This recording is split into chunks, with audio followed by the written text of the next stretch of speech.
Welcome to Front Office Pros. We are entering into week 15, which you know what that means, Dustin. It's week 1 of the playoffs. You're not going to want to mess this up. You're going to want to make sure that you have the right guys in your lineup. Dustin and I are going to give you 8 players who are going to boom in week 15. Hike! My first player is Zack Moss, a running back for the Indianapolis Colts. Listen, we can go down Narrative Street and say that his birthday's Friday. He's playing Saturday, which is always an added bonus. But Zack Moss has been stuffed at the 1-yard line a ton. He hasn't scored a touchdown in 3, 4, 5, 6 games now. He's due for a touchdown with the work he's getting, the volume he's getting. He's seen 19 carries back in week 13, 13 in week 14. The carries are going to be there against Pittsburgh, which is giving up 9th most points to running backs. It's a great matchup for him. I expect Zack Moss to boom this week. Yeah, we just saw Ezekiel Elliott do really well against the Steelers on Thursday night. I think that makes a ton of sense. My first boom play is going to be running back Derrick Henry. We just saw Breece Hall tear up the Houston Texans. Derrick Henry has been a 2-touchdown streak each of the past 3 games. And we know, Dustin, that Derrick Henry has a huge history against the Houston Texans. Last year, in his 2 games against them, he had 55 carries, 345 rushing yards, and 3 touchdowns. Then in 2021, he didn't play against them due to an injury. But in 2020, he had 56 carries, 462 rushing yards, and 4 touchdowns. We just saw the Titans play a really good Miami Dolphins team to the bone and end up winning that game. I think it's going to be a gritty game. They're going to use Henry quite a bit. So as a result, I think he's going to win people some playoff matchups this week. I think he's going to have a huge week. Yeah, divisional game.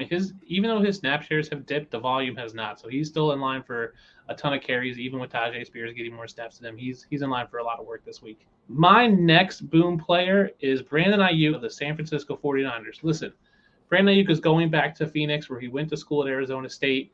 He's been on a hot streak. He's scored in the past 5 games. He missed last week, but 4 games before that he scored. He's playing with Brock Purdy, who we'll hear a little bit more in just a little bit. But Aiyuk just has a hot streak right now. You can't deny him.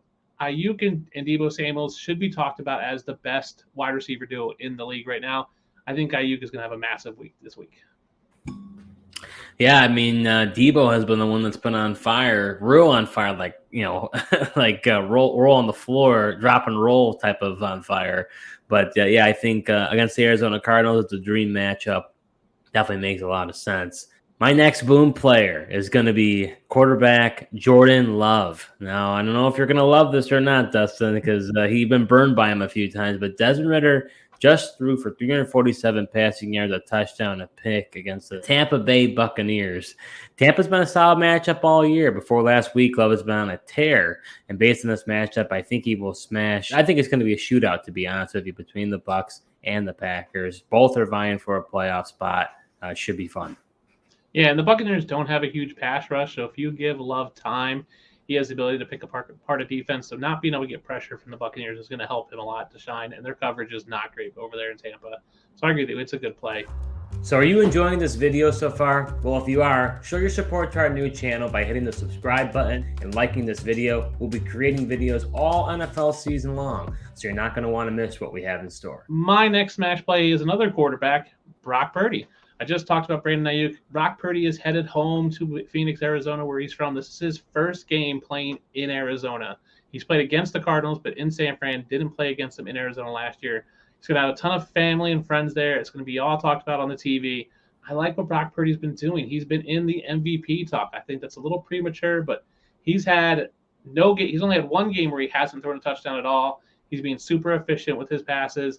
He's got some great weapons, and Aiyuk, who we just talked about, Deebo Samuel, George Kittle, Christian McCaffrey. I think it's a great week for Brock Purdy to be a QB1 for you for the first week of the fantasy playoffs. This feels like his typical 3-touchdown game type of, so you put him in your lineup and lock him in and don't worry about it. So my next boom play, we just talked about Jordan Love. There's got to be a recipient. I'm going to go with wide receiver Jayden Reed. I think, with Christian Watson most likely being out of the game, It's going to really help Jayden Reed do really, really well. We saw that last week. He had 10 targets, 8 receptions, 27 receiving yards, and a rushing touchdown. Now, obviously, that ADOT is pretty low. If he's only getting 8 catches for 27 yards, but he's getting more and more involved in the offense. He seems to be the guy that Love looks to, and he's got the most amount of juice for that offense. So I like the two of them in a stack this week. Yeah, they're finding ways to get Jordan Reed the football, whether that's the running, end arounds, whatever it is. They want him to have the ball. He does have an ankle injury, so monitor that. He did get limited practice on Wednesday, so monitor that going into the week. But I agree with you. If he plays, they're going to find creative ways to get him the ball and get, especially in the red zone where he can score touchdowns. In the event that he doesn't play and Watson doesn't play, you definitely got to play Romeo Doubs.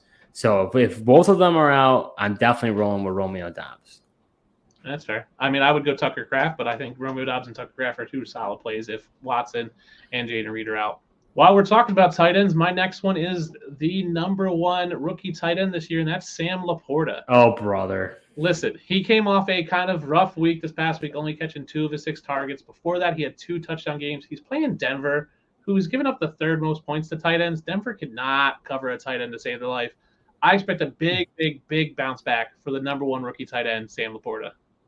If the audience didn't know, this is a complete dig from Dustin saying that Sam LaPorta is the best. Are you going to argue that Sam LaPorta is not the rookie tight end 1? He has been, but you're making it into more because of your hate towards Dalton Kincaid. You should change that Bills hat to a Lions hat. It's realism that Dalton Kincaid, just the tight end position for Buffalo, is not used that heavily. That's all. Baloney. Here's the thing. I like the pick. I thought about it myself. Like you said, the Broncos, even though Singleton is a tackle machine, Alex Singleton and even Josie Jewell, they're really bad at coverage. And as a result, in the middle of the field, tight ends can exploit. So he had a bad week last week. You got to play him this week. He should not be on the fence. Yep. Sorry, Joe. Your Broncos defense is trash. And so my last boom play for the Week 15 Week 1 of the playoffs is going to be quarterback Sam Howell going up against the Rams in LA. Sam Howell hasn't thrown a passing touchdown the past 2 games. He's coming off a bye week, and I really like the matchup against the Rams. The Rams have essentially allowed a QB1 on the week over the past 5 weeks. Sam Howell is a top 5 quarterback in regards to passing, which is crazy. I would never have thought that Sam Howell would be in the top 5 for passing yards. I think he's going to have a monster game. Not to mention, Dustin, you don't believe in this, I know, but Sam Howell plays much better on the road, believe it or not. At home, he has thrown 11 interceptions versus away. He's only thrown 3 interceptions and 10 total touchdowns, which is 2 more passing touchdowns than at home. So I think Howell is going to have quite a good day. There's some tough quarterback matchups. You got Josh Allen against the Cowboys, Dak Prescott against the Bills. You've got some other matchups that are a little bit, we got Patrick Mahomes against the Patriots, which should be good, but then the Patriots somehow put the clamps on because their defense has been holding teams to lower amount of points. Chiefs are kind of in a spin cycle. So, streaming a quarterback might be the way to go.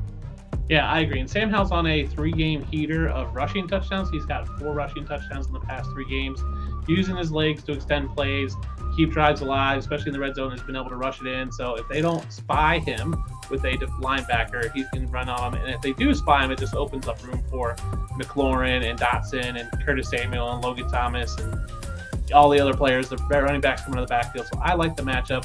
I like people coming off bye week. Giving yourselves 2 weeks to prepare for a team, it just gives you that much more advantage. So that does it for our 8 players that we think are going to boom in Week 15. Hopefully these players, if you insert them in your lineup, they're going to help you to win your fantasy playoffs. If you have start-sit questions heading into this week, go ahead, put in the comments below. We're happy to help you however we can. Thank you so much for watching. We'll be back next week to do it all again in Week 16. And until next time.